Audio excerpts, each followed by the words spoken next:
I think the buying in Germany process is more transparent than buying in the UK. I mean, in the UK, you can lose your sale right up to the point of exchange. People can pull out in the last minute. You're packed, you're ready to go, and someone goes, no, it's finished. Whereas in Germany, you've got commitment, you've got a fixed price once you've paid your deposit. The process is really transparent, even for a non-English speaker. When I bought, like myself, I had a translator translating everything for me, and I really felt that it was a very safe and secure process. So it's something that people shouldn't be scared of, because they're really going to get a very well-regulated market and a very safe process. I think you really need to spend some time working out what you want to achieve by buying a property in Berlin. So are you buying as an investor? And is that an investor who wants to rent their property out and get an income from that? Or is that you want to get capital growth? So you want to see the property rise in value and then sell it later on. If you're coming over, are you coming over part-time?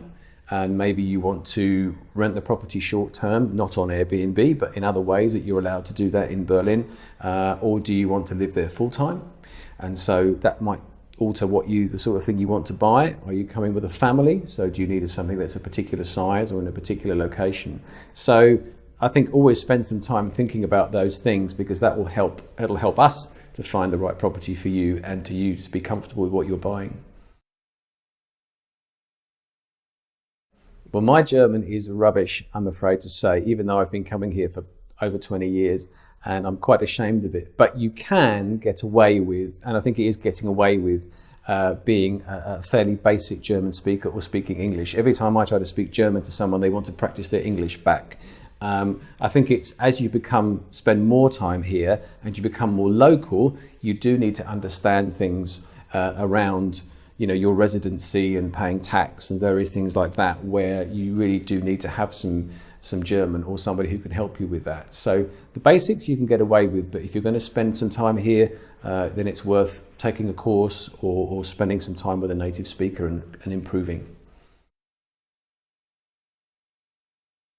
Okay, so when you get here, people maybe don't realize that it's a legal requirement that you're registered at the property that you're living at, whether that's as a tenant or as an owner, and you have to do that within 2 weeks of taking up your residency.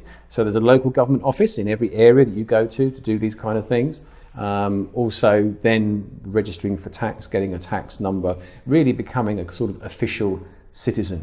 And if you have a property and you're living here, then TV license, for instance, and little things like that, and setting up your accounts with your water company and your utility company. It's very similar to doing all these things in England, but there are some little local differences, I say, like registering, that you need to be aware of. So, as we can help you go through that process and make sure you're kind of legal and above board when you come here.